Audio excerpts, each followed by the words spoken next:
Or that means I said something wrong that y'all need to clarify. Hey, the guy said that every year you buy them a suit. Why do you do that? What is that message? Yeah, so twofold. So the first piece of it is when we travel, man, we're on a business trip.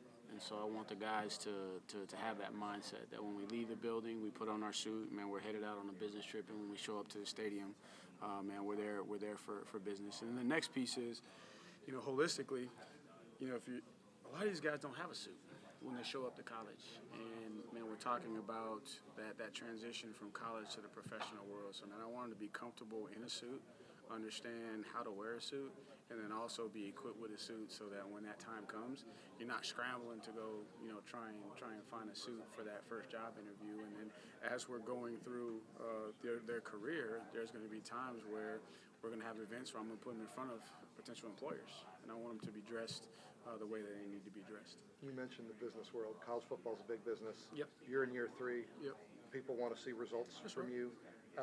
How do you kind of address the pressure that's mounting on you to deliver? Yeah, I don't pay attention to it, to be honest with you, because then it will cripple me from taking the action that I need to take. I know the constraints, the parameters, the opportunities for growth, the opportunities that we missed within our program, and I also know the challenges that we faced. I know. I have a better understanding of what it takes to be successful at Virginia, and that's what I'm focusing on, and not so much the business piece. And then also too, I think we can say that college football is a business, but it's a business of what? It's a business of people. It's a developmental business, and we can make it as transactional as we want to, but as long as it's taking place in a college environment, I think you're still going to have a developmental piece. And at times, development takes time, right? And then depending upon how you want to build the program is going to determine the amount of time that it takes. And I believe that at the University of Virginia, they want to build the program the right way, and that's what we're doing. And then obviously, the timetable of the people that are above me, like that's. I understand they may have that, but for me, I just got to focus on what I believe it takes day in and day out to get us to where we need to be based off of what's in front of us. Coach, it seems like that you guys were on the cusp last year. There was a couple, 7 games within 7 points.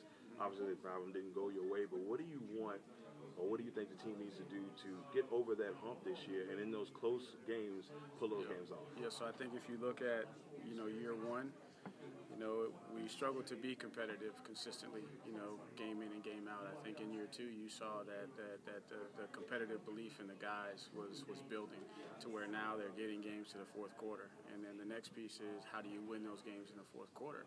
And from my experience, it's not anything other than how did you train, how did you prepare, right? And then in the off season, when you have opportunities to grow, do you take advantage of those, or do you take a shortcut, or do you hope that something goes your way as opposed to preparing as if it's gonna go your way, so that you're in those moments you can take advantage of them. And so we've tweaked some things just in how we do things, internally, but it's not a wholesale change. And I think now what you're seeing as you talk to these young men, they have a confidence that, it's not like rocket science to win. It's 3, 4, 5 plays. Either I make the play or I don't. Why did I not make the play, right? Did I get beat physically? Okay, well then how do I improve that? Did I have a lapse in focus? Well, how do I improve that? So really breaking it down to what the actual root cause was, and then addressing those in the off season, so when the next opportunity comes, I'm prepared to take advantage of it.